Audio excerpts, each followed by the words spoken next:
ਅਸੀਂ ਇੱਕ ਅਹਿਮ ਮੁੱਦੇ ਉੱਤੇ ਗੱਲ ਕਰ ਰਹੇ ਹਾਂ। ਸ਼ੀਨਾ ਸਾਹਿਬ ਨੇ ਕੁਝ ਗੱਲਾਂ ਰੱਖੀਆਂ, ਮੈਂ ਉਹਨਾਂ ਨੂੰ ਛੱਡਦਾ ਹੋਇਆ, ਕਿਉਂਕਿ ਟਾਈਮ ਦੀ ਜਿਹੜੀ ਸੀਮਤ ਹੈਗੀ ਉਹਨੂੰ ਧਿਆਨ ਵਿੱਚ ਰੱਖਦੇ ਹੋਏ ਮੈਂ ਉਸ ਤੋਂ ਅੱਗੇ ਗੱਲ ਕਰਨ ਦੀ ਕੋਸ਼ਿਸ਼ ਕਰੂੰਗਾ। ਤੇ ਅਸੀਂ ਤਿੰਨ ਜਿਹੜੇ ਆਰਡੀਨੈਂਸ ਲਿਆਂਦੇ ਨੇ, ਜੇਕਰ ਉਹਨੂੰ ਸੰਖੇਪ ਰੂਪ ਦੇ ਵਿੱਚ ਦੇਖਣਾ ਹੋਵੇ, ਉਹ ਇੱਕੋ ਹੀ ਕੈਪਸੂਲ ਹੈ।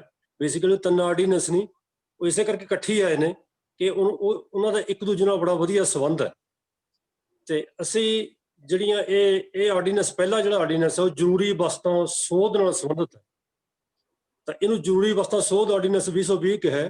ਤੇ ਇਹ ਆਰਡੀਨੈਂਸ 1955 ਦੇ ਵਿੱਚ ਇੱਕ ਐਕਟ ਸਾਡੇ ਕੋਲ ਬਣਿਆ ਹੋਇਆ ਸੀਗਾ, ਜਿਹਦੇ ਵਿੱਚ ਜਿਹਨੂੰ ਅਸੀਂ ਐਸੈਂਸ਼ੀਅਲ ਕਮੋਡਿਟੀ ਜਿਹੜਾ ਐਕਟ ਕਿਹਾ ਸੀਗਾ, ਇਹ ਕੁਝ ਜ਼ਰੂਰੀ ਵਸਤਾਂ ਨੇ। ਤਾਂ ਹੁਣ ਇਸ ਆਰਡੀਨੈਂਸ ਦੇ ਵਿੱਚ 1955 ਤੋਂ ਚੱਲਿਆ ਹੁੰਦਾ ਸੀਗਾ, ਉਹਦੇ ਵਿੱਚ ਕੁਝ ਸੋਧਾਂ ਕਰਤੀਆਂ ਕਿ ਖੇਤੀਬਾੜੀ ਦੇ ਵਿੱਚ ਜਿਹੜੀਆਂ ਚੀਜ਼ਾਂ ਨੇ, ਖਾਦ ਪਦਾਰਥ ਨੇ, ਇਹ ਕੋਈ ਜ਼ਰੂਰੀ ਵਸਤਾਂ ਨਹੀਂ ਹੈਗੀਆਂ।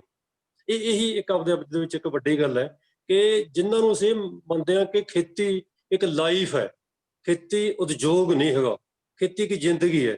ਖੇਤੀ ਦਾ ਉਤਪਾਦਨ ਵੀ ਉਦਯੋਗਾਂ ਬਾਅਦ ਨਹੀਂ ਵਧਾਇਆ ਜਾ ਸਕਦਾ। ਖੇਤੀ ਨੂੰ ਪ੍ਰੋਟੈਕਟ ਕਰਨਾ ਪੈਂਦਾ। ਖੇਤੀ ਛੱਤ ਥੱਲੇ ਨਹੀਂ ਹੁੰਦੀ, ਬਾਹਰ ਹੁੰਦੀ ਹੈ, ਉਹਦੇ 'ਚ ਨੇਚਰ ਦਾ ਰੋਲ ਹੈ। ਤਾਂ ਇਹਦੀ ਇੱਕ ਸੀਮਤ ਹੈ ਕਿ ਇਸ ਤੋਂ ਵੱਧ ਜਿਹੜਾ ਇਹਦੀ ਪ੍ਰੋਡਕਟਿਵਿਟੀ ਨਹੀਂ ਹੋ ਸਕਦੀ। ਇਹ ਸਭ ਕਰਕੇ ਇਹਨੂੰ ਸਪੋਰਟ ਦੀ ਲੋੜ ਹੈ। ਤੇ ਅੱਜ ਇਹਦਾ ਜਿਹੜਾ ਪ੍ਰੋਡਕਟ ਹੈ, ਜਿਹਦੇ ਬਿਨਾਂ ਜ਼ਿੰਦਗੀ ਚੱਲ ਨਹੀਂ ਸਕਦੀ, ਤਾਂ ਉਸ ਦੀਆਂ ਵਸਤਾਂ ਨੂੰ ਕੱਢ ਕੇ ਕੀਤਾ ਗਿਆ ਕਿ ਇਹ ਹੁਣ ਜ਼ਰੂਰੀ ਵਸਤਾਂ ਨਹੀਂ। ਤਾਂ ਇੱਕ ਤਾਂ ਪਹਿਲਾ ਜਿਹੜਾ ਹੈਗਾ, ਇਹਦੇ ਨਾਲ ਕਿਹਾ ਗਿਆ ਕਿ ਇਹਦੇ ਨਾਲ ਉਦਾਰੀਕਰਨ ਹੋਊਗਾ, ਮਤਲਬ ਥੋੜਾ ਲਿਬਰਲਾਈਜ਼ ਹੋਊਗਾ, ਇਹਦੇ ਨਾਲ ਕੰਪੀਟੀਸ਼ਨ ਵਧੂਗਾ, ਜਿਵੇਂ ਮੈਡਮ ਨੇ ਪਹਿਲਾਂ ਕਿਹਾ ਸੀਗਾ। ਤੇ ਇਹਦੇ ਨਾਲ ਹੀ ਜਿਹੜੀ ਫਾਰਮਰ ਦੀ ਇਨਕਮ ਵੱਧ ਜੂ, ਇਹਦੇ ਨਾਲ ਉਪਭੋਗੀਆਂ ਨੂੰ, ਖਪਤਕਾਰਾਂ ਨੂੰ ਵੀ ਬਹੁਤ ਫਾਇਦਾ ਹੋ ਜਾਊਗਾ, ਕਿਉਂਕਿ ਉਦਾਰੀਕਰਨ ਹੋਣ ਨਾਲ, ਕੰਪੀਟੀਸ਼ਨ ਹੋਣ ਨਾਲ ਅਸੀਂ ਬਹੁਤ ਸਾਰੀਆਂ ਚੀਜ਼ਾਂ ਦੇ ਵਿੱਚ ਫਾਇਦਾ ਕਰ ਲੈਂਦੇ ਹਾਂ। ਤੇ ਸਾਡੇ ਕੰਪੀਟੀਟਰ ਨੇ ਜਿਹੜੇ ਆਪੀ ਪ੍ਰਾਈਸ ਘਟਾ ਦਿੰਦੇ ਨੇ, ਪ੍ਰਾਈਸ ਘਟਾ ਕੇ ਜਿਹੜਾ ਉਪਭੋਗੀ ਨੇ, ਜਿਹੜੇ ਖਾਣ ਪੀਣ ਦੇ ਖਪਤਕਾਰ ਨੇ, ਉਹਨਾਂ ਨੂੰ ਫਸਲਾਂ ਜਿਹੜੀਆਂ ਉਹਨਾਂ ਨੂੰ ਚੀਜ਼ਾਂ ਨੇ, ਖਾਦ ਪਦਾਰਥ, ਉਹ ਸਸਤੇ ਮਿਲ ਜਾਂਦੇ। ਪਰ ਇਹਦੇ ਵਿੱਚ ਹੋਣਾ ਕੀ ਹੈ, ਬੇਸਿਕਲੀ ਹੋਣਾ ਇਹ ਹੈ ਕਿ ਆਉਣ ਵਾਲੇ ਸਮੇਂ ਦੇ ਵਿੱਚ ਉਹ ਚੀਜ਼ਾਂ ਜਿਨ੍ਹਾਂ ਉੱਤੇ ਕੁਝ ਲੋਕਾਂ ਦਾ ਕਬਜ਼ਾ ਹੋ ਜਾਣਾ, ਕੁਝ ਕੰਪਨੀਆਂ ਦਾ, ਉਹਨਾਂ ਦੀ ਹੋਲਡਿੰਗ ਕਰ ਲੈਣੀ ਹੈ। ਹੁਣ ਕਿੰਨਾ ਮਰਜ਼ੀ ਤੁਸੀਂ ਰੱਖ ਸਕਦੇ ਹੋ, ਪਹਿਲਾਂ ਨਹੀਂ ਸੀ ਰੱਖ ਸਕਦੇ। ਰੱਖਣ ਤੋਂ ਬਾਅਦ ਤੁਸੀਂ ਆਰਟੀਫਿਸ਼ੀਅਲ ਜਿਹੜੀ ਹੈਗੀ ਬਨਾਵਟੀ ਕਮੀ ਜਿਹੜੀ ਦਿਖਾ ਕੇ ਮੰਡੀ ਦੇ ਵਿੱਚ ਤੁਸੀਂ ਰੇਟ ਨੂੰ ਜਿਹੜਾ ਹੈਗਾ ਉੱਤੇ ਥੱਲੇ ਕਰ ਸਕਦੇ ਹੋ। ਇਹ ਕੰਪਨੀਆਂ ਦੇ ਹਿੱਤਾਂ ਵਿੱਚ ਜਾਣ ਵਾਲੀ ਗੱਲ ਹੈ, ਕਿਉਂਕਿ ਬਹੁਤ ਸਾਰੀਆਂ ਐਗਜ਼ਾਮਪਲਾਂ ਅਸੀਂ ਬਹੁਤ ਸਾਰੇ ਦੇਸ਼ਾਂ ਦੇ ਵਿੱਚ ਇਹ ਪਹਿਲਾਂ ਦੇਖ ਚੁੱਕੇ ਹਾਂ, ਜਿੱਥੇ ਇਹਨਾਂ ਕੰਪਨੀਆਂ ਦਾ ਗਰਬ ਹੈ ਇਸ ਪੂਰੀ ਮੰਡੀ ਦੇ ਉੱਤੇ। ਦੂਜਾ ਜਿਹੜਾ ਆਰਡੀਨੈਂਸ ਹੈ ਉਹ ਕਿਸਾਨ ਉਪਜ ਵਪਾਰ ਤੇ ਵਣਜ ਨਾਲ ਸੰਬੰਧਿਤ ਹੈ। ਉਹ ਬੇਸਿਕਲੀ ਇਹ ਜਿਹੜਾ ਦੂਜਾ ਆਰਡੀਨੈਂਸ ਹੈ, ਇਹ 1961 ਦਾ ਇੱਕ ਜਿਹੜਾ ਆਰਡੀਨੈਂਸ ਹੈ। ਜੀ ਮੈਮ, ਆਵਾਜ਼ ਆ ਰਹੀ ਹੈ ਜੀ? ਹੈਲੋ, ਮੇਰੀ ਆਵਾਜ਼ ਸੁਣ ਰਹੀ ਹੈ ਜੀ? ਹਾਂਜੀ ਹਾਂਜੀ। ਤੇ ਇਹ ਜਿਹੜਾ 1961 ਦੇ ਵਿੱਚ ਅਸੀਂ agriculture produce marketing committee act ਬਣਾਇਆ ਸੀਗਾ ਪੂਰੇ ਇੰਡੀਆ ਦੇ ਵਿੱਚ, ਸਾਰੇ ਸਟੇਟਾਂ ਦੇ ਵਿੱਚ।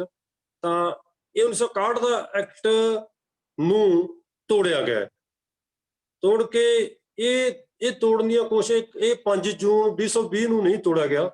ਇਹਦੇ ਵਿੱਚ ਬੜੇ ਲੰਬੇ ਸਮੇਂ ਤੋਂ ਇਹ ਚੱਲ ਰਿਹਾ ਸੀਗਾ ਕਿ ਇਹਨੂੰ ਤੋੜਿਆ ਜਾਵੇ, ਕਿਉਂਕਿ 2003 ਦੇ ਵਿੱਚ ਵੀ ਇਹ ਕੋਸ਼ਿਸ਼ਾਂ ਹੋਈਆਂ ਸੀ। ਮੈਂ ਉਸ ਸਮੇਂ ਵੀ ਇਸ ਕਮੇਟੀ ਦੇ ਵਿੱਚ ਆਪਣਾ ਇਨਪੁਟ ਦੇ ਕੇ ਆਇਆ ਸੀ ਕਿ ਸਾਨੂੰ ਇਹ APMC ਦੀ ਬਹੁਤ ਜ਼ਿਆਦਾ ਲੋੜ ਹੈ। ਉਸ ਤੋਂ ਬਾਅਦ 2003 ਤੋਂ ਬਾਅਦ ਲਗਾਤਾਰ ਇਹਦੇ ਉੱਤੇ ਮੀਟਿੰਗਾਂ ਹੁੰਦੀਆਂ ਰਹੀਆਂ ਨੇ। ਪੰਜਾਬ ਸਰਕਾਰ ਨੇ ਇਹਨੂੰ ਨਹੀਂ ਸੀ ਤੋੜਿਆ, ਕਿਉਂਕਿ ਇਹਦੇ ਵਿੱਚ ਇਹ ਸੀ ਕਿ ਇਸ ਨੂੰ ਇਸ ਤਰ੍ਹਾਂ ਕਰ ਦਿਓ ਕਿ ਪ੍ਰਾਈਵੇਟ ਪਲੇਅਰ ਇਹਦੇ ਵਿੱਚ ਆ ਸਕਣ, ਤਾਂ ਕਿ ਇਨਵੈਸਟਮੈਂਟ ਬਹੁਤ ਜ਼ਿਆਦਾ ਆ ਜਾਏ। ਤਾਂ ਇੱਕੋ ਹੀ ਮੁੱਦਾ ਰੱਖਿਆ ਸੀ ਕਿ APMC ਐਕਟ ਨੂੰ ਤੋੜਿਆ ਜਾਵੇ, ਤੇ ਕਿਉਂਕਿ ਸਾਨੂੰ ਪ੍ਰਾਈਵੇਟ ਇਨਵੈਸਟਮੈਂਟ ਦੀ ਲੋੜ ਹੈ, ਇੰਫਰਾਸਟਰਕਚਰ ਡਿਵੈਲਪ ਹੋਊਗਾ, ਸਾਡਾ ਮੰਡੀਕਰਨ ਵਧੀਆ ਹੋ ਜਾਊਗਾ, ਫਿਰ ਕਿਸਾਨਾਂ ਨੂੰ ਵੱਧ ਭਾਅ ਮਿਲਣਗੇ, ਤੇ ਇਹਦੇ ਨਾਲ ਜਿਹੜੀ ਕਿਸਾਨੀ ਹੈ ਉਹਦਾ ਬਾਰਾ ਨਿਆਰਾ ਹੋ ਜਾਊਗਾ। ਤਾਂ ਅਸੀਂ ਇਹਨਾਂ ਸਟੇਟਾਂ ਦੇ ਵਿੱਚ ਬੜਾ ਜ਼ੋਰ ਸੀਗਾ ਕਿ ਇਹਨੂੰ ਪ੍ਰਾਈਵੇਟ ਕੀਤਾ ਜਾਵੇ, ਇਹਨੂੰ ਤੋੜਿਆ ਮਰੋੜਿਆ ਜਾਵੇ, ਪਰ ਇਹਨਾਂ ਸਟੇਟਾਂ ਦੇ ਵਿੱਚ ਇਸ ਤਰ੍ਹਾਂ ਹੀ ਚੱਲਦਾ। 2017 ਦੇ ਵਿੱਚ ਵੀ ਫਿਰ ਕੋਸ਼ਿਸ਼ਾਂ ਹੋਈਆਂ, ਤਾਂ ਇਹ ਆਖਿਰਕਾਰ 2003 ਤੋਂ ਲੈ ਕੇ ਬਹੁਤ ਸਾਰੇ ਸੂਬਿਆਂ ਨੇ ਇਹ 2003 ਤੋਂ ਲੈ ਕੇ ਜਿਹੜਾ ਇਹਨੂੰ ਮਾਡਲ ਦੇ ਤੌਰ ਤੇ ਚੇਂਜ ਵੀ ਕਰਤਾ ਸੀ, ਕੁਝ ਸੂਬਿਆਂ ਨੇ ਇਹਨੂੰ ਤੋੜ ਵੀ ਦਿੱਤਾ ਸੀਗਾ। ਮੈਂ ਉਹਨਾਂ ਦੀ ਗੱਲ ਬਾਅਦ ਚ ਕਰੂੰਗਾ ਉੱਥੇ ਕੀ ਹੋਇਆ। ਤਾਂ ਇੱਕ ਤੀਜਾ ਜਿਹੜਾ ਕਾਨੂੰਨ ਹੈ ਉਹ ਹੈਗਾ ਕੀਮਤ ਗਰੰਟੀ ਅਤੇ ਖੇਤੀ ਸੇਵਾਵਾਂ ਸੰਬੰਧੀ ਕਿਸਾਨ ਨੂੰ ਤਕੜਾ ਬਣਾਉਣਾ, ਇਹਦੇ ਨਾਲ ਸੰਬੰਧਿਤ। ਬੇਸਿਕਲੀ ਇਹ ਕੀ ਹੈ, ਇਹ ਐਕਟ ਹੈਗਾ ਕਿ ਕੰਟਰੈਕਟ ਫਾਰਮਿੰਗ ਨੂੰ ਲਾਗੂ ਕਰਨਾ। ਹੁਣ ਅਸੀਂ ਸਭ ਤੋਂ ਪਹਿਲਾਂ ਅਸੀਂ ਦੇਖੀਏ ਕਿ ਇਹਦੀ ਲੋੜ ਕਿਉਂ ਪਈ, ਜਿਹੜਾ ਸਿਸਟਮ ਚੱਲ ਰਿਹਾ ਹੈ ਇਹ ਇਸ ਤਰ੍ਹਾਂ ਕਰਨ ਦੀ ਲੋੜ ਕਿਉਂ ਪਈ। ਯੂਨੀਅਨ ਗਵਰਨਮੈਂਟ ਵੱਲੋਂ ਜਦੋਂ ਇਹ ਐਕਟ ਲਿਆਂਦੇ ਗਏ ਨੇ, ਆਰਡੀਨੈਂਸ ਲਿਆਂਦੇ ਗਏ ਨੇ, ਤਾਂ ਉਹਦੇ ਵਿੱਚ ਇਹ ਦੱਸਿਆ ਗਿਆ ਕਿ ਇਹ ਇੱਕ ਇਤਿਹਾਸਕ ਕਦਮ ਹੈ, ਇਹ ਹਿਸਟੋਰਿਕ ਹੈ, ਇਹ ਅਸੀਂ ਚੱਕ ਕੇ ਅਸੀਂ ਪੂਰੀ ਕਿਸਾਨੀ ਹੈ ਜਿਹੜੀ ਉਹਦਾ ਬੜਾ ਵੱਡਾ ਭਲਾ ਕਰਨ ਜਾ ਰਹੇ ਹਾਂ। ਇਹਨਾਂ ਦੀ ਆਮਦਨ ਜਿਹੜੀ ਦੁੱਗਣੀ ਇਸ ਤਰ੍ਹਾਂ ਹੀ ਹੋ ਸਕਦੀ ਹੈ, ਹੋਰ ਤਰ੍ਹਾਂ ਨਹੀਂ ਹੋ ਸਕਦੀ। ਤੇ ਅਸੀਂ ਕਿਸਾਨੀ ਨੂੰ ਜਿਹੜਾ ਬਹੁਤ ਹੀ ਵਧੀਆ ਜੀਵਨ ਜ਼ਿੰਦਗੀ ਦੇਵਾਂਗੇ ਇਹਨਾਂ ਦੇ ਥਰੂ। ਪਰ ਇਹਦੇ ਪਿੱਛੇ ਕੀ ਪਿਆ ਕਿ ਇੱਕ ਬੜੇ ਲੰਬੇ ਸਮੇਂ ਤੋਂ ਹੀ 1990 ਤੋਂ ਹੀ ਜਦੋਂ ਇਹ ਵਿਸ਼ਵੀਕਰਨ ਦੀਆਂ ਪਾਲਿਸੀਆਂ ਹੁੰਦੀਆਂ ਨੇ ਉਦੋਂ ਤੋਂ ਕੀ ਚੱਲ ਰਿਹਾ ਕਿ ਖੇਤੀ ਵਿੱਚ ਲੋਕਾਂ ਦਾ ਭਾਰ ਬਹੁਤ ਹੈ। ਅਸੀਂ ਆਪ ਵੀ ਕਹਿੰਦੇ ਨੇ ਕਿ ਸਾਰਾ ਟੱਬਰ ਜਿੱਥੇ ਖੇਤੀ 'ਚ ਲੱਗਿਆ ਉੱਥੇ ਕੁਝ ਨਹੀਂ ਬਣਨਾ। ਖੇਤੀ 'ਚੋਂ ਲੋਕਾਂ ਨੂੰ ਕੱਢਿਆ ਜਾਵੇ। Skill development council of India ਦੀਆਂ ਇਸ ਤਰ੍ਹਾਂ ਦੀਆਂ ਰਿਕਮੈਂਡੇਸ਼ਨਾਂ ਨੇ ਕਿ ਖੇਤੀ ਦੇ ਵਿੱਚ ਜਿੱਥੇ 58% ਲੋਕ ਕੰਮ ਕਰਦੇ ਨੇ ਉਹਨਾਂ ਨੂੰ ਘਟਾ ਕੇ 18% ਕੀਤਾ ਜਾਵੇ, ਤਾਂਹੀਓ ਜਿਹੜੇ ਇਹਦਾ ਵਿਕਾਸ ਹੋ ਸਕਦਾ ਖੇਤੀ ਦਾ। ਫਿਰ ਇਹ ਇਸ਼ੂ ਆਇਆ ਕਿ ਜੇਕਰ ਤੁਸੀਂ ਇੰਨੀ ਵੱਡੀ ਗਿਣਤੀ ਨੂੰ 40% ਪਾਪੂਲੇਸ਼ਨ ਨੂੰ ਕੱਢ ਦਿੰਦੇ ਹੋ ਤਾਂ ਉਹਨੂੰ ਲੈ ਕੇ ਕਿੱਥੇ ਜਾਓਗੇ, ਕਿਉਂਕਿ ਦੂਜੇ ਸੈਕਟਰ ਦੇ ਵਿੱਚ, ਇੰਡਸਟਰੀ ਦੇ ਵਿੱਚ ਤੇ ਟਰਸ਼ਰੀ ਸੈਕਟਰ, ਸੇਵਾਵਾਂ ਦੇ ਸੈਕਟਰ ਦੇ ਵਿੱਚ ਵੀ ਹੁਣ ਹਾਈਟੈਕ ਹੋ ਗਏ, ਉੱਥੇ ਜਿਹੜੀ ਕਿਰਤ ਸ਼ਕਤੀ ਹੈ ਜਿਹੜੀ ਉੱਥੇ ਕੰਮ ਨਹੀਂ ਮਿਲਦਾ। ਇਸ ਕਰਕੇ ਫਿਰ ਉਹਨਾਂ ਨੇ ਆਪਣੀ ਰਿਕਮੈਂਡੇਸ਼ਨ ਨੂੰ ਬਦਲ ਕੇ 18 ਤੋਂ 38% ਕਰ ਲਿਆ ਕਿ 58 ਤੋਂ ਘਟਾ ਕੇ 38% ਕੀਤਾ ਜਾਵੇ। 20% ਪਾਪੂਲੇਸ਼ਨ ਨੂੰ ਖੇਤੀ ਚੋਂ ਕੱਢੋ। ਖੇਤੀ ਉੱਤੇ ਇਹ ਬੋਝ ਨੇ, ਜਿੰਨਾ ਚਿਰ ਅਸੀਂ ਇਹਨਾਂ ਨੂੰ ਖੇਤੀ ਚੋਂ ਨਹੀਂ ਕੱਢਦੇ ਉਹਨਾਂ ਚਿਰ ਖੇਤੀ ਦਾ ਜਿਹੜਾ ਭਲਾ ਨਹੀਂ ਹੋ ਸਕਦਾ। ਤਾਂ ਇਹਦੇ ਵਿੱਚ ਬਣਿਆ ਇਹ ਹੈ ਕਿ ਖੇਤੀ ਚੋਂ ਲੋਕਾਂ ਨੂੰ ਕੱਢ ਕੇ, ਪਿੰਡਾਂ ਚੋਂ ਲੋਕਾਂ ਨੂੰ ਕੱਢ ਕੇ ਸ਼ਹਿਰਾਂ 'ਚ ਲੈ ਜਾਓ। ਸ਼ਹਿਰਾਂ ਦੇ ਵਿੱਚ ਉਹ ਬਸਤੀਆਂ ਦੇ ਵਿੱਚ ਬੈਠਣਗੇ ਤੇ ਉਹ ਇੰਡਸਟਰੀ ਵਾਲੇ ਪਾਰਟ ਦਾ ਹਿੱਸਾ ਬਣਨਗੇ ਤੇ ਉਹ ਕਾਰਪੋਰੇਟਾਂ ਨੂੰ ਜਿਹੋ ਜਿਹੀ ਕਿਰਤ ਸ਼ਕਤੀ ਦੀ ਲੋੜ ਹੈ, ਲੇਬਰ ਦੀ ਲੋੜ ਹੈ, ਉੱਥੇ ਜਾਣਗੇ। ਇਹਦੇ ਵਿੱਚ ਇਹ ਹੈ ਕਿ ਦਿਖਾਇਆ ਇਹ ਜਾਂਦਾ ਹੈ ਕਿ ਖੇਤੀ ਦਾ ਭਲਾ ਕਰ ਰਿਹਾ। ਬੇਸਿਕਲੀ ਹੁੰਦਾ ਕਿ ਇਹ ਕਿਵੇਂ ਤੁਸੀਂ ਕਾਰਪੋਰੇਟਾਂ ਦਾ ਭਲਾ ਕਰ ਰਹੇ ਹੋ, ਕਿਉਂਕਿ ਕਾਰਪੋਰੇਟਾਂ ਨੂੰ ਇੱਕ ਵੱਡੀ ਮੰਡੀ ਦਿਸਦੀ ਹੈ। ਉਹ ਇਕੱਲੀ ਖੇਤੀ ਨਹੀਂ ਕਰਨਗੇ, ਉਹ ਖੇਤੀ ਦੇ ਨਾਲ ਕੀ ਕਰਨਗੇ, ਇੱਥੇ ਪ੍ਰੋਸੈਸਿੰਗ ਵੀ ਕਰਨਗੇ, ਇਸ ਨੂੰ ਐਕਸਪੋਰਟ ਮਾਰਕੀਟ ਨਾਲ ਵੀ ਜੋੜਨਗੇ। ਤਾਂ ਸਾਰਿਆਂ ਤੋਂ ਵੱਡੀ ਗੱਲ ਹੈ ਜਿਹੜੀ ਉਹ ਇਹਦੇ ਨਾਲ ਫਿਊਚਰ ਟ੍ਰੇਡਿੰਗ ਕਰਨਗੇ। ਫਿਊਚਰ ਟ੍ਰੇਡਿੰਗ ਹੈ ਜਿਹੜਾ ਉਹ ਕੰਟਰੈਕਟ ਫਾਰਮਿੰਗ ਦੇ ਨਾਲ ਹੀ ਜੁੜਿਆ ਹੋਇਆ ਹੈ ਕਿ ਕੰਟਰੈਕਟ ਕਰਕੇ ਤੁਸੀਂ ਲੈ ਜਾਓ, ਬਾਅਦ ਦੇ ਵਿੱਚ ਉਹਦਾ ਵਾਅਦਾ ਵਪਾਰ ਅਸੀਂ ਕਹਿੰਦੇ ਕਿ ਆਉਣ ਵਾਲੇ ਸਮੇਂ ਪ੍ਰੋਡਕਸ਼ਨ ਹੋਵੇ ਜਾਂ ਨਾ ਹੋਵੇ, ਤੁਸੀਂ ਉਹਦਾ ਜੂਆ ਇੱਕ ਸੱਟਾ ਹੈ ਜਿਹੜਾ ਸ਼ੇਅਰ ਮਾਰਕੀਟ ਦੇ ਨਾਲ ਹੀ ਜੁੜ ਜਾਂਦਾ ਹੈ ਕਿ ਉਸ ਤਰ੍ਹਾਂ ਦੀਆਂ ਚੀਜ਼ਾਂ ਜਿਹੜੀਆਂ ਲਿਆਂਦੀਆਂ ਜਾਣ। ਕਿਉਂਕਿ 1990 ਦੇ ਵਿੱਚ ਜਦੋਂ ਇਹ ਪਾਲਿਸੀ ਆ ਗਈ ਸੀ ਕਿ ਫ੍ਰੀ ਟ੍ਰੇਡ ਦੀ ਪਾਲਿਸੀ, ਉਹਦੇ ਵਿੱਚ ਇਹ ਕਿਹਾ ਗਿਆ ਸੀ ਕਿ ਅਸੀਂ WTO ਜਦੋਂ 1995 ਦੇ ਵਿੱਚ ਬਣਦਾ ਹੈ ਤਾਂ ਵੱਖ-ਵੱਖ ਮੀਟਿੰਗਾਂ ਦੇ ਵਿੱਚ ਇਸ ਗੱਲ ਤੇ ਜ਼ੋਰ ਲਾਇਆ ਗਿਆ ਕਿ ਤੁਸੀਂ ਮਾਰਕੀਟ ਸਪੋਰਟ ਨਹੀਂ ਦੇਣੀ, ਤੁਸੀਂ ਸਬਸਿਡੀਆਂ ਨੂੰ ਬੰਦ ਕਰੋ। ਈਵਨ ਇਸ ਤਰ੍ਹਾਂ ਹੀ ਚੱਲਦਾ ਚਲਾਉਂਦਾ ਜਦੋਂ ਆਖਰ ਦੇ ਵਿੱਚ ਜਿਹੜੀ ਮੀਟਿੰਗ ਹੋਈ ਹੈ ਬਾਲੀ ਦੀ ਇੰਡੋਨੇਸ਼ੀਆ ਦੇ ਵਿੱਚ 12 ਦੇ ਵਿੱਚ, 2012 ਤੋਂ ਬਾਅਦ ਇਹ ਕਰਿਆ ਗਿਆ ਕਿ ਤੁਸੀਂ ਵੀ ਕਿਸੇ ਵੀ ਤਰ੍ਹਾਂ ਇਹ ਸਪੋਰਟ ਨਹੀਂ ਦੇ ਸਕਦੇ। ਜਿਹੜੀ MSP ਹੈ, ਮਿਨੀਮਮ ਸਪੋਰਟ ਪ੍ਰਾਈਸ ਹੈ, ਉਹ ਕੋਈ ਵੀ ਸਰਕਾਰ ਆਪਣੇ ਕਿਸੇ ਵੀ ਖੇਤਰ ਨੂੰ ਇਸ ਤਰ੍ਹਾਂ ਦੀ ਸਪੋਰਟ ਨਹੀਂ ਦੇ ਸਕਦੀ। ਇਹਦੇ ਨਾਲ ਕੰਪੀਟੀਸ਼ਨ ਦੇ ਵਿੱਚ ਪ੍ਰੋਬਲਮ ਆਉਂਦੀ ਹੈ, ਤਾਂ ਇਹ ਕੰਪੀਟੀਟਿਵ ਨਹੀਂ ਰਹਿੰਦਾ ਤੁਸੀਂ ਜਦੋਂ ਤੁਸੀਂ ਘਰੇਲੂ ਸਪੋਰਟ ਦੇ ਦਿੰਦੇ ਹੋ। ਇਹ ਬੰਦ ਕਰਾਉਣ ਦੇ ਚੱਕਰ ਦੇ ਵਿੱਚ ਤਾਂ ਇਹ ਵਿਸ਼ਾ ਫਿਰ ਇਸ ਤਰ੍ਹਾਂ ਚਲੀ ਗਿਆ ਕਿ ਕਿਉਂਕਿ ਮੈਂ ਉਹਨਾਂ ਦੀਆਂ ਜਿਹੜੀ MSP ਫਿਕਸ ਕਰਨ ਵਾਲਾ ਇੱਕ ਸਾਡੇ ਸੈਂਟਰ ਹੈਗਾ ਉਹਦੇ ਨਾਲ ਵੀ ਜੁੜਿਆ ਹੋਇਆ ਕਿ ਕਿਵੇਂ ਕੀਮਤਾਂ ਜਿਹੜੀਆਂ ਨਿਰਧਾਰਿਤ ਹੁੰਦੀਆਂ ਨੇ। ਅਸੀਂ ਇਹ ਦੇਖਦੇ ਹਾਂ ਕਿ ਬਹੁਤ ਸਾਰੀਆਂ ਚੀਜ਼ਾਂ ਤਾਂ ਪਾਈਆਂ ਹੀ ਨਹੀਂ ਜਾਂਦੀਆਂ MSP ਦੇ ਵਿੱਚ, ਤੇ ਜਿਹੜੀ MSP ਸਾਡੀ ਮਿਨੀਮਮ ਸਪੋਰਟ ਪ੍ਰਾਈਸ ਹੈ ਉਹ ਮਿਲਣੀ ਚਾਹੀਦੀ ਹੈ। ਉਹਦੇ ਉੱਤੇ ਵੀ WTO ਦੀਆਂ ਜਿਹੜੀਆਂ ਹਦਾਇਤਾਂ ਲੱਗੀਆਂ ਹੋਣ ਕਿ ਨਾ ਦਿੱਤੀ ਜਾਵੇ, ਇਹਨੂੰ ਬੰਦ ਕੀਤਾ ਜਾਵੇ। ਇਸੇ ਕਰਕੇ ਇਸ ਨੂੰ ਜਿਹੜੀ ਰੈਗੂਲੇਟਡ ਮਾਰਕੀਟ ਹੈ APMC ਦੇ ਥੱਲੇ ਜਿਹੜੀਆਂ ਬਣੀਆਂ ਹੋਈਆਂ ਸਾਡੇ, ਉਹਨਾਂ ਮੰਡੀਆਂ ਨੂੰ ਹੀ ਤਬਾਹ ਕਰ ਦਿਓ, ਉਹਨੂੰ ਖਤਮ ਕਰ ਦਿਓ। ਜਦੋਂ ਰੈਗੂਲੇਟਰ ਮੰਡੀ ਨਾ ਰਹੀ ਫਿਰ MSP ਦਾ ਤਾਂ ਮਤਲਬ ਹੀ ਨਹੀਂ ਹੈਗਾ, ਤਾਂ MSP ਫੇਰ ਹੀ ਬੰਦ ਹੋ। ਤਾਂ ਅਸੀਂ WTO ਦੀਆਂ ਉਹਨਾਂ ਹਦਾਇਤਾਂ ਨੂੰ ਲਾਗੂ ਕਰਨ ਦੇ ਵਿੱਚ ਅਸੀਂ ਇਹ ਆਰਡੀਨੈਂਸ ਲਿਆਂਦੇ ਨੇ, ਜਿਨ੍ਹਾਂ ਦਾ ਲਿਆਉਣ ਦਾ ਕਿਸੇ ਵੀ ਆਰਡੀਨੈਂਸ ਜਦੋਂ ਲਿਆਂਦਾ ਜਾਂਦਾ ਹੈ ਤਾਂ ਇਹ ਹੁੰਦਾ ਹੈ ਕਿ ਤੁਸੀਂ ਕਿਸੇ ਐਕਟ ਨੂੰ ਤੋੜ ਰਹੇ ਹੋ। 1955 ਦਾ ਐਕਟ ਹੈ, 1961 ਦਾ ਐਕਟ ਹੈ, ਉਹ ਬਣੇ ਨੂੰ ਤੋੜ ਰਹੇ ਹੋ।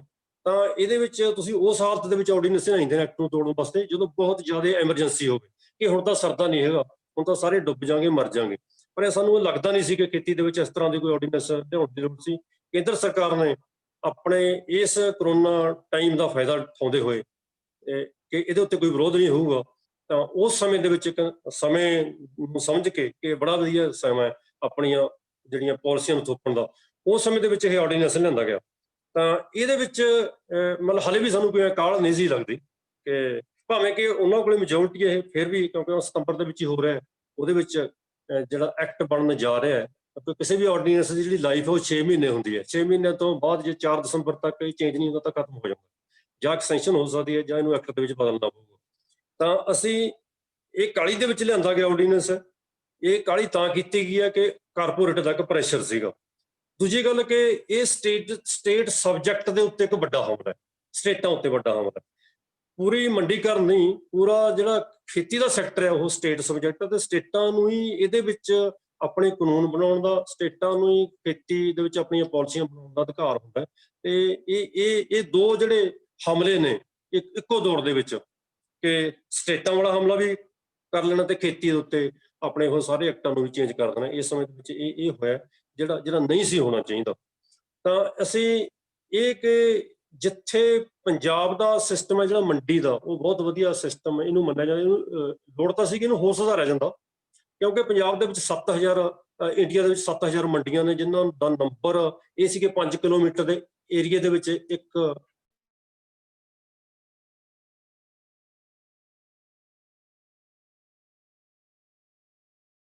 40000 ਨੰਬਰ ਹੈ ਜਿਹੜਾ ਉਹ ਹੋਣ ਦੀ ਥਾਂ 7000 ਤੋਂ ਵੀ ਉਹਨਾਂ ਨੇ ਘਟਾ ਕੇ ਜਿਹੜੀਆਂ ਮੰਡੀਆਂ ਨੇ ਉਹਦਾ ਨੰਬਰ ਹੈ ਜਿਹੜਾ ਉਹ ਵੀ ਬੰਦ ਕਰਤੀਆਂ। ਇਹ ਪਹਿਲੀ ਵਾਰ ਨਹੀਂ ਹੋਇਆ, ਇਹ ਕੋਈ ਜਿਹੜੇ ਐਕਟ ਨੇ ਪਹਿਲੀ ਵਾਰ ਨਹੀਂ ਆਏ। ਇਹ ਐਕਟ ਜਿਹੜੇ ਆਰਡੀਨੈਂਸ ਨੇ, ਇਹ ਇਸ ਤਰ੍ਹਾਂ ਦੀਆਂ ਜਿਹੜੀਆਂ ਪਾਲਿਸੀਆਂ ਨੇ ਵਿਸ਼ਵ ਦੇ ਵਿਕਸਿਤ ਦੇਸ਼ਾਂ ਦੇ ਵਿੱਚ ਪਹਿਲੀ ਹੋ ਰਹੀਆਂ ਨੇ, ਪਹਿਲੀ ਉੱਥੇ ਇਹ ਸਾਰਾ ਕੁਝ ਚੱਲ ਰਿਹਾ। ਤੁਸੀਂ ਦੇਖੋ ਕਿ ਜਿਹੜੇ ਅਮਰੀਕਾ ਦੇ ਵਿੱਚ, ਕੈਨੇਡਾ ਦੇ ਵਿੱਚ, ਆਸਟ੍ਰੇਲੀਆ ਦੇ ਵਿੱਚ, ਬਾਕੀ ਸਟੇਟਾਂ ਦੇ ਵਿੱਚ ਵੀ ਇੱਥੇ ਇਹ ਜਿਹੜੀਆਂ ਕੰਪਨੀਆਂ ਨੇ, ਇਹ ਕਾਰਪੋਰੇਟ ਘਰਾਣੇ ਨੇ, ਇਹ ਖੇਤੀ ਦੇ ਉੱਤੇ ਪੂਰਾ ਕਾਬਜ਼ ਨੇ। ਉੱਥੇ ਇਹਨਾਂ ਦਾ ਜਿਹੜਾ ਹੈਗਾ ਬੜਾ ਵੱਡਾ ਗਲਬਾ ਹੈ। ਤੇ USA ਦੇ ਵਿੱਚ ਵੀ ਕਿਸਾਨ ਅੱਜ ਨੇ ਉਹ ਖੇਤੀ ਛੱਡ ਰਹੇ ਨੇ, ਉਹ ਖੇਤੀ ਨੂੰ ਘਾਟੇ ਵਾਲਾ ਧੰਦਾ ਸਮਝਦੇ ਨੇ, ਉਹ ਖੁਦਕਸ਼ੀਆਂ ਵੀ ਕਰ ਰਹੇ ਨੇ। ਤੇ ਇਹ ਕੰਪਨੀਆਂ ਇੰਡੀਆ ਦੇ ਵਿੱਚ ਕਿਉਂ ਆ ਰਹੀਆਂ ਨੇ? ਸਾਡੇ ਇੰਡੀਆ ਦੇ ਵਿੱਚ ਜ਼ਮੀਨ ਆ ਜਿਹੜਾ ਸਸਤੇ ਰੇਟ ਉੱਤੇ ਮਿਲ ਜੂਗੀ ਇਹਨਾਂ ਨੂੰ, ਇੱਥੇ ਮਜ਼ਦੂਰ ਆ ਜਿਹੜਾ ਸਸਤੀਆਂ ਮਜ਼ਦੂਰੀਆਂ ਤੇ ਜਿਹੜਾ ਕਿਰਤ ਸ਼ਕਤੀ ਜਿਹੜੀ ਕਿ ਸਾਡੇ ਕੋਲੇ ਵੇਜ ਰੇਟ ਨੇ ਉਹ ਘੱਟ ਨੇ, ਦਿਹਾੜੀ ਘੱਟ ਹੈ, ਉਸ ਉੱਤੇ ਮਿਲ ਜੂ।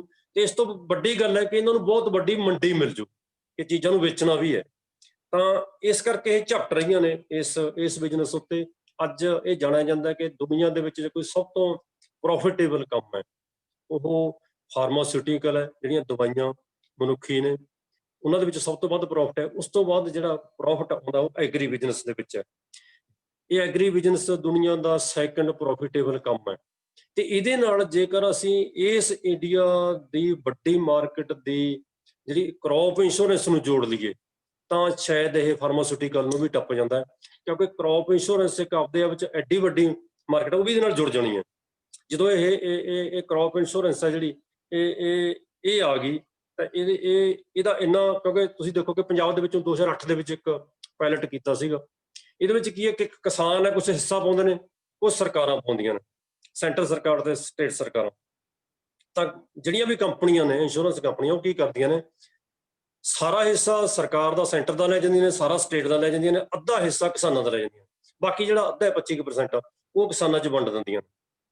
ਤਾਂ ਇਹ ਕੀ ਹੈ ਕਿ ਸਾਡਾ ਹੀ ਪੈਸਾ ਹੈ, ਸਾਡਾ ਹੀ ਸਿਰ, ਸਾਡੀਆਂ ਹੀ ਜੁੱਤੀਆਂ, ਤੇ ਉਹਦੇ ਵਿੱਚ ਕੀ ਹੈ ਕਿ ਸਾਰਾ ਪੈਸਾ ਜਿਹੜਾ ਕੰਪਨੀਆਂ ਨੂੰ ਚਲਾ ਜਾਂਦਾ, ਕਿਸਾਨਾਂ ਨੂੰ ਆਪਣਾ ਹਿੱਸਾ ਵੀ ਨਹੀਂ ਮਿਲਦਾ। ਤਾਂ ਇਹ ਇੱਕ ਵੱਡੀ ਮਾਰਕੀਟ ਹੈ।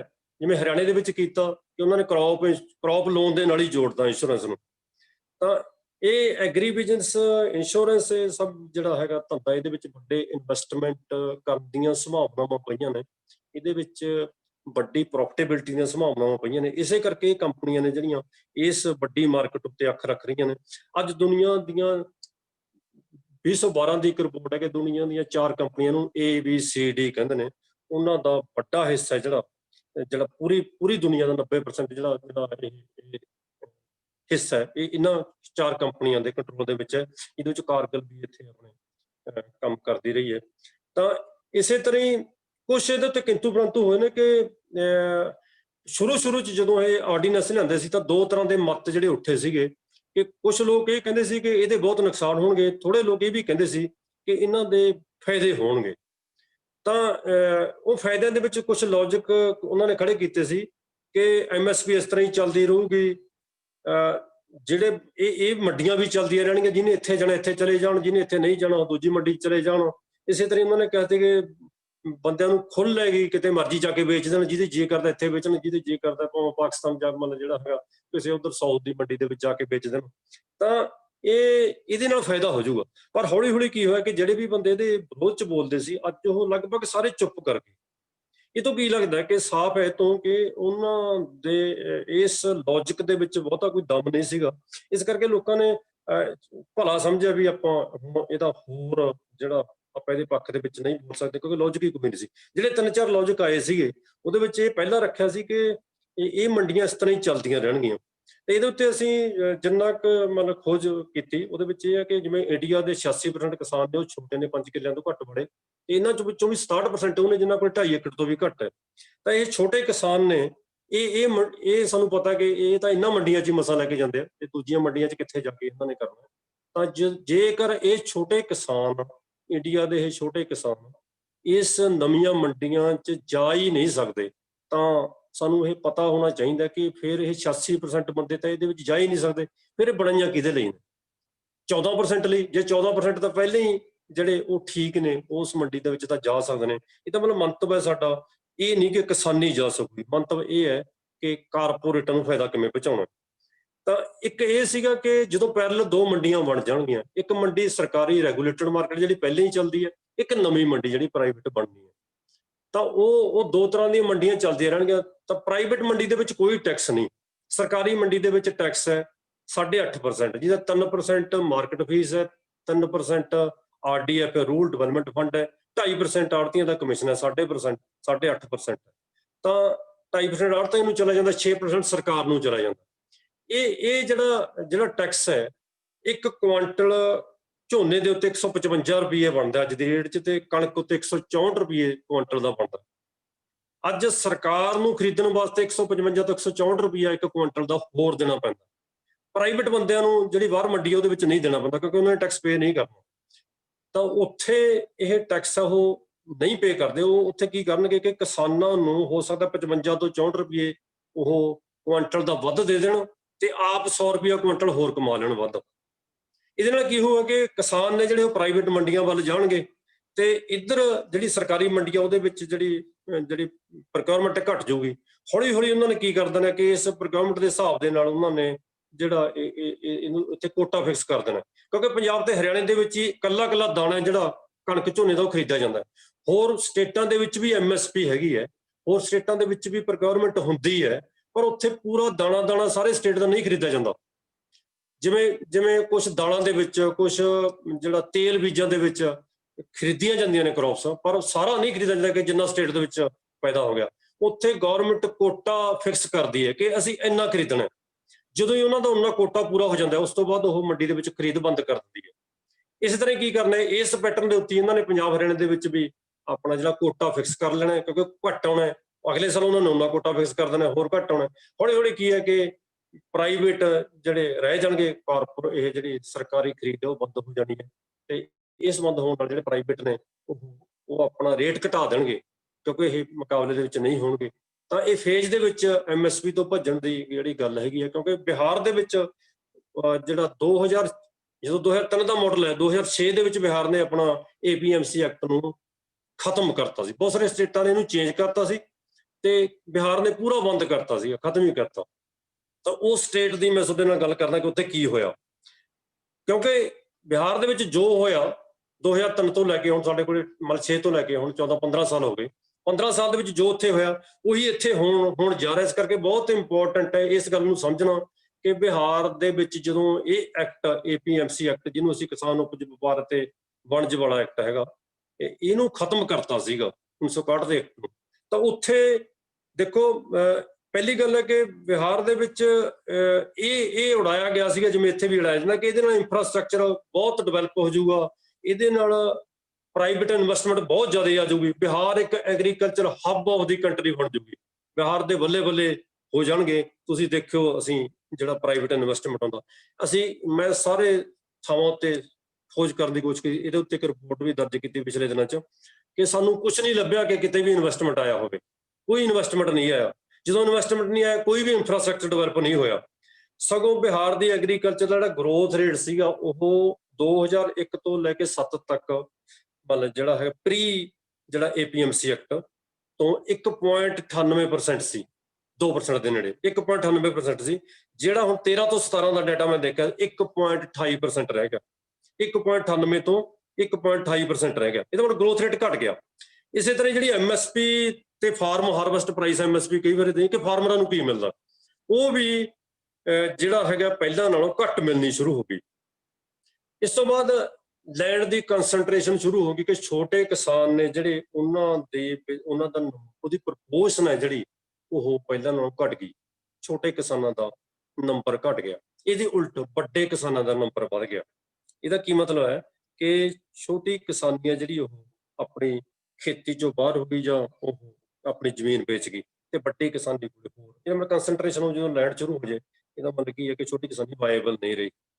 ਤਾਂ ਇਸੇ ਤਰ੍ਹਾਂ ਹੀ ਇਹ ਕਿਉਂ ਹੋਇਆ, ਕਿਉਂਕਿ 2015 ਦਾ ਇੱਕ ਡਾਟਾ ਸਾਨੂੰ ਲੱਭਦਾ ਕਿ ਜਿਹੜਾ ਇੰਡੀਆ ਦੇ ਵਿੱਚ 20,000 ਦੇ ਲਗਭਗ ਪ੍ਰੋਕਿਉਰਮੈਂਟ ਸੈਂਟਰ ਸੀਗੇ, ਜਿਨ੍ਹਾਂ ਤੋਂ 2020 ਦੇ ਵਿੱਚ 14,800 ਰਹਿ ਗਏ ਸੀਗੇ। ਪੰਜਾਬ ਹਰਿਆਣੇ 'ਚ ਇਹ ਪ੍ਰੋਕਿਉਰਮੈਂਟ ਸੈਂਟਰਾਂ ਦਾ ਨੰਬਰ ਵਧਿਆ ਇਸ ਸਮੇਂ ਦੇ ਵਿੱਚ 15 ਤੋਂ 20 ਦੇ ਵਿੱਚ, ਪਰ ਬਿਹਾਰ ਦੇ ਵਿੱਚ ਇਹ ਪ੍ਰੋਕਿਉਰਮੈਂਟ ਸੈਂਟਰ ਜਿਹੜੇ ਸਾਰੇ ਬੰਦ ਹੋ ਗਏ, ਜਿਨ੍ਹਾਂ ਦਾ ਨੰਬਰ 9,035 ਸੀਗਾ 15 ਦੇ ਵਿੱਚ, ਤੇ ਹੁਣ 2020 ਦੇ ਵਿੱਚ ਇਹਦਾ ਨੰਬਰ 1,600 ਰਹਿ ਗਿਆ। 9,035 ਤੋਂ ਘਟ ਕੇ 1,619 ਰਹਿ ਗਿਆ। 82% ਪ੍ਰੋਕਿਉਰਮੈਂਟ ਸੈਂਟਰ ਮੀਨਜ਼ ਮੰਡੀਆਂ ਨੇ ਜਿਹੜੀਆਂ ਉਹ ਘਟ ਗਈਆਂ ਸਿਰਫ 4-5 ਸਾਲਾਂ ਦੇ ਵਿੱਚ, 15 ਤੋਂ 20 ਦੇ ਵਿੱਚ। ਤਾਂ ਜਦੋਂ ਪ੍ਰੋਕਿਉਰਮੈਂਟ ਸੈਂਟਰ ਹੀ ਘਟ ਗਏ, MSP ਕਿੱਥੇ ਹੋਊਗੀ, ਇੰਫਰਾਸਟ੍ਰਕਚਰ ਕਿੱਥੇ ਹੋਣਾ, ਇਹ ਸਾਰੇ ਕੁਝ ਤੋਂ ਪਤਾ ਲੱਗਦਾ ਹੈ। ਤੇ ਬਿਹਾਰ ਦੇ ਵਿੱਚ ਜਿਹੜੀ ਇਨਕਮ ਹੈ ਫਾਰਮਰ ਦੀ, ਜਿਹੜਾ ਮੇਨ ਪੁਆਇੰਟ ਹੁੰਦਾ ਉਹ 1,800 ਸੀ ਉਸ ਵੇਲੇ, ਜਿਹਦੇ ਵਿੱਚ ਵਾਧਾ 3,500 ਹੋਇਆ, ਕਿਉਂਕਿ ਜੇ ਅਸੀਂ ਕੀਮਤਾਂ ਦਾ ਵਾਧਾ ਲਾਈਏ ਤਾਂ ਇਹਦੇ ਵਿੱਚ ਕੋਈ ਵਾਧਾ ਨਹੀਂ ਹੋਇਆ। ਪਰ ਜੇਕਰ ਉਸੇ ਸਮੇਂ ਜਿਹੜਾ ਭਾਰਤ ਪੱਧਰ ਤੇ ਇਹਦੀ 1,800 ਸੀ ਤੇ ਭਾਰਤ ਪੱਧਰ ਤੇ ਇਹ 2,100 ਰੁਪਈਆ ਸੀ ਉਦੋਂ, ਤਾਂ ਇਹਦੀ 3,500 ਹੋਈ ਬਿਹਾਰ ਦੀ, ਤਾਂ ਭਾਰਤ ਪੱਧਰ ਤੇ 6,200 ਹੋਈ। ਮੀਨਜ਼ ਇੱਥੇ ਜੇ ਦੁੱਗਣੀ ਹੋਈ 1,800 ਤੋਂ 3,500 ਤੋਂ 2,100 ਤੋਂ 6,200 ਹੋਇਆ, 3 ਗੁਣਾ ਹੋਈ। ਭਾਰਤ ਪੱਧਰ ਦੇ ਵਿੱਚ ਬਿਹਾਰ ਵੀ ਸ਼ਾਮਲ ਹੈ, ਜਿਹਦੇ ਵਿੱਚ ਪੰਜਾਬ ਵੀ ਸ਼ਾਮਲ ਹੈ। ਪੰਜਾਬ ਦੇ ਵਿੱਚ 4900 ਸੀ ਉਸ ਵੇਲੇ ਇਹ ਇਨਕਮ, ਤੇ ਜਿਹਦੀ 18,000 ਹੋਈ। ਤੇ ਅਸੀਂ ਇਹਨੂੰ ਇਹ 3 ਗੁਣਾ ਤੋਂ ਜਿਹੜੀ 4 ਗੁਣਾ ਦੇ ਕਰੀਬ ਹੈ ਜਿਹੜੀ ਪੰਜਾਬ ਦੇ ਵਿੱਚ ਇਨਕਮ ਵਧੀ ਹੈ। ਇੰਡੀਆ ਪੱਧਰ ਤੇ ਇਹ 3 ਗੁਣਾ ਵਧੀ ਹੈ, ਬਿਹਾਰ ਦੇ ਵਿੱਚ ਇਹ ਜਿਹੜੀ ਦੁੱਗਣੇ ਤੋਂ ਵੀ ਘੱਟ ਵਧੀ ਹੈ। ਤਾਂ ਇਸ ਤੋਂ ਪਤਾ ਲੱਗਦਾ ਹੈ ਕਿ ਇਹ ਵੀ ਜਿਹੜਾ ਵਾਧਾ ਹੈ ਕੀਮਤਾਂ ਦਾ ਵਾਧਾ ਹੈ, ਦੂਜਾ ਵਾਧਾ ਨਹੀਂ ਹੈਗਾ। ਤਾਂ ਇਹ 2003 ਤੋਂ ਲੈ ਕੇ 13 ਦੀ ਜਿਹੜੀ ਇਨਕਮ ਸਾਨੂੰ ਮਿਲਦੀ ਹੈ, ਮੈਂ ਉਹ ਦੇਖੀ ਹੈ। ਤਾਂ ਇਸ ਤੋਂ ਪਤਾ ਲੱਗਦਾ ਕਿ ਜਿਹੜੇ ਰਿਫਾਰਮ ਹੋ ਰਹੇ ਨੇ ਉਹਨਾਂ ਦੇ ਵਿੱਚ ਜਿਹੜਾ ਕੋਈ ਬਹੁਤਾ ਸਾਨੂੰ ਫਾਇਦਾ ਹੋਣ ਨਹੀਂ ਜਾ ਰਿਹਾ। ਉਹਨਾਂ ਮੰਡੀਆਂ ਦੇ ਨਾਲ ਇਹਨਾਂ ਦਾ ਕਾਰਪੋਰੇਟਾਂ ਦਾ ਜਿਹੜਾ ਘਰ ਭਰੂਗਾ, ਤੇ ਇਹਦੇ ਨਾਲ ਜਿਹੜੀਆਂ ਨਵੀਆਂ ਮੰਡੀਆਂ ਬਣਨਗੀਆਂ ਉਹਨਾਂ ਦੇ ਵਿੱਚ ਕਿਸਾਨਾਂ ਤੋਂ ਅੱਜ ਕੋਈ ਟੈਕਸ ਨਹੀਂ ਲਿਆ ਜਾਂਦਾ। ਮੰਡੀ ਦੇ ਵਿੱਚ ਕਿਸਾਨ ਸਿਰਫ ਜਦੋਂ ਆਪਣੀ ਅਨਲੋਡਿੰਗ ਕਰਦਾ ਉਸ ਤੋਂ ਬਾਅਦ ਸਿਰਫ ਇੱਕ ਛੋਟਾ ਜਿਹਾ ਮਾਈਨਰ ਜਿਹਾ ਖਰਚਾ ਸਫਾਈ ਦਾ ਉਹ ਲਿਆ ਜਾਂਦਾ, ਬਸ ਕੁਝ ਨਹੀਂ ਲਿਆ ਜਾਂਦਾ। ਜਦੋਂ ਨਵੀਆਂ ਮੰਡੀਆਂ ਆ ਗਈਆਂ, ਪਹਿਲੀ ਗੱਲ ਤਾਂ ਨਵੀਆਂ ਮੰਡੀਆਂ ਸਾਰੇ ਥਾਵਾਂ ਤੇ ਬਣਨੀ ਨਹੀਂ, ਛੋਟੇ ਬੰਦੇ ਜਾ ਹੀ ਨਹੀਂ ਸਕਦੇ, ਉਹਨਾਂ ਨੇ ਇੰਨੀਆਂ ਮੰਡੀਆਂ ਨਹੀਂ ਬਣਾਉਣੀਆਂ। ਸੈਲੋ ਬਣਾਉਣਗੇ ਤੇ ਤੁਹਾਨੂੰ ਦੂਰ ਦੂਰ ਤੱਕ ਲੈ ਕੇ ਜਾਣੀਆਂ ਪੈਣਗੀਆਂ, ਤੇ ਸਾਰੇ ਖਰਚੇ ਪਾਉਣਗੇ। ਉਹਨਾਂ ਦਾ ਵੇਇੰਗ ਦਾ ਖਰਚਾ ਵੀ ਪਊਗਾ, ਉਹਨਾਂ ਦੀ ਸਿਲਾਈ ਦਾ ਖਰਚਾ ਵੀ ਪਊਗਾ, ਉਹ ਟਰੈਕਟਰ ਨੂੰ ਤੇ ਖੜਾ ਕਰਨ ਦਾ ਖਰਚਾ ਵੀ ਪਊਗਾ।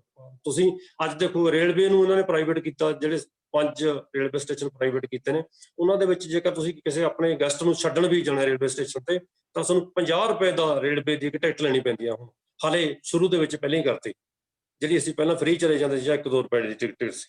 ਤਾਂ ਇਹ ਸਾਰੇ ਖਰਚੇ ਨੇ ਜਿਹੜੇ ਕਿਸਾਨਾਂ ਨੂੰ ਪੈਣਗੇ। ਤੇ MSP ਨਹੀਂ ਰਹਿਣੀ, ਕਿਉਂਕਿ MSP ਕਿਸੇ ਵੀ ਕਾਨੂੰਨ ਦਾ ਦਾਇਰਾ ਨਹੀਂ। MSP CACP ਹੈ ਜਿਹੜੀ commission for agriculture cost and prices, ਉਹ ਐਡਵਾਈਜ਼ਰੀ ਬੋਡੀ ਹੈ, ਇਹ ਮੈਂਡੇਟਰੀ ਨਹੀਂ ਹੈਗੀ MSP। ਤੇ ਜੇਕਰ ਇਹ ਮੈਂਡੇਟਰੀ ਹੁੰਦੀ ਤਾਂ ਕਿਤੇ ਨਾ ਕਿਸੇ ਐਕਟ 'ਚ ਹੁੰਦੀ, ਜੇ ਐਕਟ 'ਚ ਹੁੰਦੀ ਤਾਂ ਇਹਨਾਂ ਆਰਡੀਨੈਂਸਾਂ 'ਚ ਵੀ ਆਉਂਦੀ। ਤੇ ਹੁਣ ਸਗੋਂ ਮੰਗ ਕੀਤੀ ਜਾ ਰਹੀ ਹੈ ਕਿ ਇਹਦੇ ਉੱਤੇ ਵੀ ਇੱਕ ਆਰਡੀਨੈਂਸ ਸ਼ੁਰੂ ਕਰ ਦਿਓ, ਇਹ ਐਕਟ ਦਾ ਪਾਰਟ ਬਣਨਾ ਚਾਹੀਦਾ। ਤੇ ਇਹ MSP ਵੀ ਨਹੀਂ ਰਹਿਣੀ। ਤੇ ਇਸੇ ਕਰਕੇ ਸਾਡੀਆਂ ਉਹ ਪੋਲੀਟੀਕਲ ਪਾਰਟੀਆਂ ਜਿਹੜੀਆਂ ਇਹਦਾ ਸਪੋਰਟ ਕਰਦੀਆਂ ਨੇ, ਉਹਨਾਂ ਨੂੰ ਇਸ ਤਰ੍ਹਾਂ ਦੀਆਂ ਚਿੱਠੀਆਂ ਦਿਖਾਉਣੀਆਂ ਪੈ ਰਹੀਆਂ ਨੇ ਕਿ ਇਹ ਰਹੂਗੀ। ਇਹਦਾ ਮਤਲਬ ਕੀ ਹੈ ਕਿ ਇਹਦੇ ਕਿਉਂਕਿ ਆਪ ਹੀ ਕੇਂਦਰ ਦੇ ਨਿਤਿਨ ਗਡਕਰੀ ਜਾਂ ਉਹਨਾਂ ਮੰਤਰੀਆਂ ਵੱਲੋਂ ਆਪ ਹੈਗਾ ਕਿ ਅਸੀਂ ਨਹੀਂ ਖਰੀਦ ਸਕਦੇ। ਤੇ ਇਸ ਕਰਕੇ MSP ਵੀ ਸਾਡੇ ਕੋਲੋਂ ਲਗਭਗ ਚਲੀ ਗਈ, ਇਹ ਸਮਝ ਲਓ। ਇੱਕ ਮੰਡੀ ਤੇ ਇੱਕ ਦੇਸ਼ ਜਿੱਦੀ ਗੱਲ ਹੈ ਕਿ ਕਿਤੇ ਮਰਜ਼ੀ ਜਾ ਕੇ ਵੇਚਿਓ, ਕਿਸੇ ਨੂੰ ਮਰਜ਼ੀ ਵੇਚ ਦਿਓ। ਤੇ ਕਈ ਥਾਵਾਂ ਤੇ ਪ੍ਰਾਈਸ ਬਹੁਤ ਹਾਇਰ ਹੁੰਦੇ ਨੇ, ਕਈ ਥਾਵਾਂ ਤੇ ਪ੍ਰਾਈਸ ਜਿਹੜੇ ਬਹੁਤ ਲੋਅਰ ਹੁੰਦੇ ਨੇ। ਤੁਸੀਂ ਚੱਕ ਕੇ ਆਪਣੀ ਫਸਲ ਕਿਤੇ ਮਰਜ਼ੀ ਤੁਹਾਨੂੰ ਰੋਕੂਗਾ ਨਹੀਂ। ਇਸ ਲਿਬਰਲਿਜ਼ਮ ਨਾਲ ਤੁਸੀਂ ਵੱਧ ਪੈਸੇ ਖੱਟੋਗੇ। ਪਰ ਇਹ ਸਾਡੇ ਸਾਇੰਟੀਫਿਕ ਪੇਪਰ ਇਹ ਕਹਿੰਦੇ ਨੇ ਕਿ ਪੂਰੀ ਮਾਰਕੀਟ ਇੰਡੀਆ ਦੀ ਅੱਜ ਇੰਟੈਗਰੇਟਡ ਹੈ, ਜੁੜੀ ਹੋਈ ਹੈ। ਜੇਕਰ ਕਿਤੇ ਫਸਲਾਂ ਦੇ ਭਾਅ ਬਹੁਤ ਜ਼ਿਆਦਾ ਲੱਗਦੇ ਨੇ, ਉਹ ਪੈਰੀਸ਼ੇਬਲ ਦੇ ਵਿੱਚ ਤਾਂ ਹੁੰਦੇ ਨੇ, ਪਰ ਤੁਸੀਂ ਦੇਖੋ ਵੀ ਇੱਥੋਂ ਬੰਦਾ ਕਿਵੇਂ ਟਰਾਲੀ ਭਰ ਕੇ ਮੱਧ ਪ੍ਰਦੇਸ਼ ਦੇ ਵਿੱਚ ਜਾ ਕੇ ਜਾਂ ਹਿਮਾਚਲ ਦੇ ਵਿੱਚ ਜਾ ਕੇ ਹੈਦਰਾਬਾਦ ਜਾ ਕੇ ਵੇਚ ਦਊਗਾ। ਤਾਂ ਅੱਜ ਇਹ ਕੰਮ ਪਹਿਲੇ ਕੀਤੇ ਜਾ ਰਹੇ ਨੇ। ਕਿਸਾਨ ਨੇ ਇਹ ਕੰਮ ਕਰਨ ਦੇ ਯੋਗ ਹੀ ਨਹੀਂ ਹੈਗਾ, ਉਹ ਕਾਰਪੋਰੇਟ ਕਰਨਗੇ। ਤੇ ਇਹ ਸਾਡੇ ਜਿੰਨੇ ਅਸੀਂ ਦੇਖਦੇ ਹਾਂ, ਸਾਡੇ ਕੋਲ ਇੱਕ ਡਾਟਾ ਪਾ ਕੇ ਸੇਮ ਦਿਨ ਦਾ ਦੇਖਦੇ ਹੁੰਦੇ ਹਾਂ ਕਿ ਮਲੇਰਕੋਟਲੇ ਦੀ ਮਾਰਕੀਟ ਦੇ ਵਿੱਚ ਸਬਜ਼ੀ ਕਿੰਨੇ ਦੀ ਹੈ, ਉਹ ਸਬਜ਼ੀ ਜਿਹੜੀ ਦਿੱਲੀ ਦੇ ਵਿੱਚ ਕਿੰਨੀ ਹੈ, ਉਹ ਬਿਹਾਰ ਦੇ ਵਿੱਚ ਕਿੰਨੇ ਦੀ ਪੈਂਦੀ ਹੈ। ਤਾਂ ਜਦੋਂ ਅਸੀਂ ਹਰ ਰੋਜ਼ ਦਾ ਡਾਟਾ ਪਾ ਕੇ ਦੇਖਦੇ ਹਾਂ, ਪੂਰੇ ਤਰ੍ਹਾਂ ਇੰਟੈਗਰੇਟਡ ਨੇ। ਤੇ ਜੇਕਰ ਇਹ ਖਰਚੇ ਵੀ ਰਸਤੇ ਤੇ ਪਾ ਦਈਏ ਤਾਂ ਇਹਦੇ ਵਿੱਚ ਕੋਈ ਫਾਇਦਾ ਨਹੀਂ ਹੁੰਦਾ ਲਿਜਾਣ ਦਾ। ਤਾਂ ਇਹ ਵੀ ਲੌਜਿਕ ਹੈ ਜਿਹੜਾ ਕੋਈ ਅਨਸਾਇੰਟਿਫਿਕ ਹੈ ਕਿ ਕਿਤੇ ਮਰਜ਼ੀ ਲੈ ਜਾਓ। ਪਹਿਲੀ ਗੱਲ ਤਾਂ ਲੈ ਕੇ ਨਹੀਂ ਜਾ ਸਕਦੇ, ਜੇ ਲੈ ਕੇ ਵੀ ਜਾਣਗੇ ਤਾਂ ਵੀ ਇਹਦਾ ਫਾਇਦਾ ਕੋਈ ਨਹੀਂ ਹੋਣਾ। ਇਹ ਕਾਰਪੋਰੇਟ ਨੇ ਜਿਹੜੇ ਉਹ ਕੰਟਰੈਕਟ ਫਾਰਮਿੰਗ ਦੇ ਥਰੂ ਜਾਂ ਉਹ ਬਾਕੀ ਚੀਜ਼ਾਂ ਦੇ ਥਰੂ ਜਿਹੜਾ ਹੈਗਾ ਵਾਧਾ ਵਪਾਰ ਦੇ ਥਰੂ ਇਸ ਮੰਡੀ ਦੇ ਵਿੱਚ ਪ੍ਰੋਸੈਸਿੰਗ ਲਿਆ ਕੇ, ਐਕਸਪੋਰਟ ਲਿਆ ਕੇ, ਫਿਊਚਰ ਟ੍ਰੇਡਿੰਗ ਕਰਕੇ ਉਹ ਫਾਇਦੇ ਕੱਟਣਗੇ ਤੇ ਬਾਕੀ ਕਿਸਾਨਾਂ ਨੂੰ ਇਹਦਾ ਫਾਇਦਾ ਨਹੀਂ ਹੋਣਾ। ਤਾਂ ਇਹ ਕੀਮਤ ਜਿਹੜੇ ਜਿਵੇਂ ਇੱਕ ਹੈਗਾ ਕਿ ਕੀਮਤ ਗਰੰਟੀ ਦਾ ਜਿਹੜਾ ਆਰਡੀਨੈਂਸ ਹੈ, ਜਿਹਦੇ ਵਿੱਚ ਕੰਟਰੈਕਟ ਫਾਰਮਿੰਗ ਦੀ ਮੈਂ ਗੱਲ ਛੱਡਤੀ ਸੀ, ਉਹਦੇ ਵਿੱਚ ਇਹ ਹੈ ਕਿ ਪੰਜਾਬ ਦੇ ਵਿੱਚ ਕੰਟਰੈਕਟ ਫਾਰਮਿੰਗ ਸ਼ੁਰੂ ਕੀਤੀ ਸੀ। ਛੋਟੇ ਫਾਰਮਰਾਂ ਨੇ ਇਹਦੇ ਵਿੱਚ ਪਾਰਟਿਸਿਪੇਟ ਨਹੀਂ ਕੀਤਾ ਸੀ, ਵੱਡੇ ਫਾਰਮਰਾਂ ਨੇ ਕੀਤਾ ਸੀ ਥੋੜਾ ਬਹੁਤਾ, ਉਹਨਾਂ ਨੂੰ ਕੋਈ ਫਾਇਦਾ ਨਹੀਂ ਹੋਇਆ। ਇਸ ਤਰ੍ਹਾਂ ਗੁਜਰਾਤ ਦੇ ਵਿੱਚ ਇਹ ਲਾਗੂ ਕੀਤਾ ਗਿਆ, ਉੱਥੇ ਹੀ ਫੇਲ ਹੋਇਆ। ਪੋਲਟਰੀ ਸੈਕਟਰ ਦਾ ਵੱਡਾ ਹਿੱਸਾ ਜਿਹੜਾ ਕੰਟਰੈਕਟ ਫਾਰਮ ਦੇ ਥੱਲੇ ਹੈ, ਪਰ ਇਹ ਸਾਡੇ ਕੋਲ ਪੇਪਰ ਨੇ ਕਿ ਪੋਲਟਰੀ ਸੈਕਟਰ ਦੇ ਵਿੱਚ ਜਿਹੜੇ ਬੰਦੇ ਕੰਟਰੈਕਟ ਕਰਦੇ ਨੇ, ਇੱਕ ਨਹੀਂ ਕਰਦੇ, ਤਾਂ ਉਹਨਾਂ ਨਾਲੋਂ ਉਹ ਵਧੀਆ ਰਹਿੰਦੇ ਨੇ ਜਿਹੜੇ ਕੰਟਰੈਕਟ ਨਹੀਂ ਕਰਦੇ। ਇਸ ਦਾ ਮਤਲਬ ਕੀ ਹੈ ਕਿ ਜਿੱਥੇ ਜਿਹੜਾ ਕੰਟਰੈਕਟ ਫਾਰਮਿੰਗ ਲਾਗੂ ਹੋਈ ਹੈ, ਕਿਉਂਕਿ ਉਹ ਲੋਕ ਕੰਟਰੈਕਟ ਥੱਲੇ ਆਉਣ ਵਾਲੇ ਜਿਹੜੇ ਲੋਕ ਨੇ ਉਹਨਾਂ ਨੂੰ ਫਾਇਦਾ ਨਹੀਂ ਹੁੰਦਾ, ਸਗੋਂ ਅਨਕੰਟਰੈਕਟਡ ਜਿਹੜੇ ਫਾਰਮਰ ਨੇ ਜਾਂ ਪ੍ਰੋਡਿਊਸਰ ਨੇ ਉਹ ਇਹਦੇ ਨਾਲ ਵੱਧ ਫਾਇਦੇ 'ਚ ਰਹਿੰਦੇ ਨੇ। ਕੰਟਰੈਕਟ ਫਾਰਮਿੰਗ ਬੇਸਿਕਲੀ ਕੀ ਹੈ, ਕਾਰਪੋਰੇਟ ਫਾਰਮਿੰਗ ਦੀ ਇੱਕ ਪਹਿਲੀ ਪੌੜੀ ਹੈ। ਇਸ ਪੌੜੀ ਦਾ ਇੱਕ ਪਹਿਲਾ ਜਿਹੜਾ ਸਟੈਪ ਹੈ ਉਹ ਕੰਟਰੈਕਟ ਫਾਰਮਿੰਗ ਹੁੰਦਾ। ਕੰਟਰੈਕਟ ਫਾਰਮਿੰਗ ਦੇ ਨਾਲ ਜੁੜੀਆਂ ਹੋਈਆਂ ਗੱਲਾਂ ਮੈਂ ਪਹਿਲੀ ਕਿਹਾ ਕਿ ਉਹ ਕ੍ਰੌਪ ਇੰਸ਼ੋਰੈਂਸ ਤੇ ਬਾਕੀ ਚੀਜ਼ਾਂ ਨੇ, ਤੇ ਸਾਨੂੰ ਇਸ ਕੰਟਰੈਕਟ ਤੋਂ ਇਸ ਤਰ੍ਹਾਂ ਬਚਣਾ ਚਾਹੀਦਾ ਹੈ। ਕਿਉਂਕਿ ਇਹ ਕਾਰਪੋਰੇਟ ਨੂੰ ਰਾਹ ਪੂਰਾ ਜਿਹੜਾ ਜਾਂਦਾ ਹੈ, ਤੇ ਇਸ ਕਾਰਪੋਰੇਟ ਜਿਹੜੀ ਫਾਰਮਿੰਗ ਹੈ, ਜਿਹੜਾ ਪੂਰਾ ਹੁਣ ਅਸੀਂ ਗੱਲ ਕਰ ਚੁੱਕੇ ਹਾਂ, ਪਹਿਲਾਂ ਵੀ ਗੱਲ ਹੋਈ ਹੈ ਕਿ ਇਹ ਖੇਤੀ ਨੂੰ ਕਾਰਪੋਰੇਟ ਦੇ ਥੱਲੇ ਲਿਆਉਣ ਦੀ ਇੱਕ ਜ਼ਰੀਆ, ਕਿਸਾਨਾਂ ਨੂੰ ਜਿਹੜਾ ਹੈਗਾ ਇਸ ਮੰਡੀ ਦੇ ਵਿੱਚੋਂ ਇਸ ਤਰ੍ਹਾਂ ਕੱਢ ਕੇ ਕਿਸਾਨਾਂ ਨੂੰ ਇੱਕ ਮਜ਼ਦੂਰੀ ਵੱਲ ਲੈ ਕੇ ਆਉਣ ਦਾ ਢੰਗ ਹੈ। ਤਾਂ ਸਾਨੂੰ ਇਸ ਤੋਂ ਬਚਣ ਦੇ ਲਈ ਇਹਨਾਂ ਆਰਡੀਨੈਂਸਾਂ ਦਾ ਵਿਰੋਧ ਕਰਨਾ ਚਾਹੀਦਾ। ਸਾਨੂੰ ਇਸ ਤੋਂ ਬਚਣ ਦੇ ਲਈ ਸਾਡੀਆਂ ਸਰਕਾਰਾਂ ਨੂੰ ਇਹ ਚਾਹੀਦਾ ਕਿ ਅਸੀਂ ਇੱਕ ਆਪਣਾ ਦੇਸੀ ਮਾਡਲ ਬਣਾਈਏ। ਲੋਕਾਂ ਨੂੰ ਖੇਤੀ ਤੋਂ ਬਿਨਾਂ ਹੋਰ ਕਿਤੇ ਰੁਜ਼ਗਾਰ ਨਹੀਂ ਦਿੱਤਾ ਜਾ ਸਕਦਾ। ਅੱਜ ਇਹ ਪੂਰਾ ਸਾਡੇ ਕੋਲ ਡਾਟਾ ਹੈ ਕਿ ਕਿਤੇ ਵੀ ਸਾਰੇ ਸੈਕਟਰ ਹਾਈਟੈਕ ਨੇ। ਲੋਕਾਂ ਨੂੰ ਰੁਜ਼ਗਾਰ ਦੇ ਵਿੱਚ ਰੱਖਣਾ ਬਹੁਤ ਜ਼ਰੂਰੀ ਹੈ। ਰੁਜ਼ਗਾਰ ਦੇ ਵਿੱਚ ਰੱਖਣ ਦੇ ਲਈ ਸਾਨੂੰ ਆਪਣਾ ਜਿਹੜਾ ਇਹ ਬਿਜ਼ਨਸ ਆਪਣਾ ਖੇਤਰੀ ਮਾਡਲ ਕਿਤੋਂ ਵਿਕਸਿਤ ਦੇਸ਼ਾਂ ਤੋਂ ਨਹੀਂ, ਹਰ ਇੱਕ ਦੇਸ਼ ਦਾ ਇੱਕ ਆਪਣਾ ਮਾਡਲ ਹੈ। ਹਰ ਇੱਕ ਦੇਸ਼ ਦੇ ਆਪਣੇ ਸੰਸਕਾਰ ਨੇ, ਹਰ ਇੱਕ ਦੇਸ਼ ਦੀਆਂ ਆਪਣੀਆਂ ਸਮੱਸਿਆਵਾਂ ਨੇ, ਆਪਣੀ ਸਕਿੱਲ ਹੈ, ਆਪਣੇ ਲੋਕਾਂ ਦੀ ਕੈਪੇਬਿਲਿਟੀ ਹੈ, ਆਪਣੇ ਸਾਧਨ ਨੇ। ਤਾਂ ਜਿਵੇਂ ਇਹ ਕਿਹਾ ਜਾਂਦਾ ਹੈ ਕਿ ਯਾਰ ਫਿਰ ਕੀ ਹੋ ਜਾਊਗਾ, ਫਰਜ਼ ਕਰੋ ਕਿਸਾਨ ਹੈ ਜਿਹੜਾ ਜੱਟ ਪੰਜਾਬ ਦਾ, ਉਹ ਆਪਣੇ ਖੇਤ ਦੇ ਵਿੱਚ ਵੀ ਤਾਂ ਕੰਮ ਕਰਦਾ। ਜੇ ਉਹ ਕਿਸੇ ਦੇ ਖੇਤ ਦੇ ਵਿੱਚ ਦਿਹਾੜੀ ਕਰ ਲਊਗਾ, ਜੇ ਉਹਨੂੰ 10 ਰੁਪਏ ਵੱਧ ਵੀ ਮਿਲ ਜਾਣਗੇ ਤਾਂ ਇਹਦੇ ਨਾਲ ਕੀ ਫਰਕ ਪੈਂਦਾ। ਪਰ ਸਾਡਾ ਕਲਚਰਲ ਫੈਕਟਰ ਜਿਹੜੇ ਇਹਦੇ ਮੁਤਾਬਕ ਸਾਨੂੰ ਪਤਾ ਹੈ ਕਿ ਇਹਦੇ ਨਾਲ ਬਹੁਤ ਵੱਡਾ ਫਰਕ ਪੈਂਦਾ ਹੈ ਕਿ ਕਿਸੇ ਅਸੀਂ ਆਪਣੀ ਜ਼ਮੀਨ ਉੱਤੇ ਖੇਤੀ ਕਰਦੇ ਹਾਂ, ਕਿਤੇ ਅਸੀਂ ਕਿਤੇ ਜਾ ਕੇ ਦਿਹਾੜੀ ਕਰਦੇ ਹਾਂ। ਇਹਦੇ ਵਿੱਚ ਜ਼ਮੀਨ ਅਸਮਾਨ ਦਾ ਫਰਕ ਹੈ ਸਾਡੇ ਲਈ। ਪਰ ਇਕਨੋਮਿਕਸ ਦੇ ਵਿੱਚ ਕਈ ਵਾਰੀ ਇਹ ਲੱਗਦਾ ਹੁੰਦਾ ਕਿ ਇਹ ਇੱਕੋ ਹੀ ਗੱਲ ਹੈ, ਇੱਕੋ ਹੀ ਕੰਮ ਹੈ। ਜਦੋਂ ਤਾਂ ਸਾਨੂੰ ਇਹਨਾਂ ਗੱਲਾਂ ਤੋਂ ਧਿਆਨ ਦੇ ਵਿੱਚ ਰੱਖ ਕੇ ਸਾਨੂੰ ਆਪਣਾ ਇੱਕ ਦੇਸੀ ਮਾਡਲ, ਜਿਹੜਾ ਇੰਡੀਜਨਸ ਮਾਡਲ, ਇਹਨਾਂ ਦੇਸ਼ਾਂ ਦੀਆਂ ਸਾਰੀਆਂ ਜਿਹੜੀਆਂ ਚੀਜ਼ਾਂ ਸਾਡੇ ਕੋਲ ਲੇਬਰ ਹੈ, ਸਾਰੀ ਜਿੰਨੀ ਅਵੇਲੇਬਿਲਿਟੀ ਹੈ, ਸਕਿੱਲ ਹੈ, ਉਹਨਾਂ ਮੁਤਾਬਕ ਤਿਆਰ ਕਰਨਾ ਚਾਹੀਦਾ।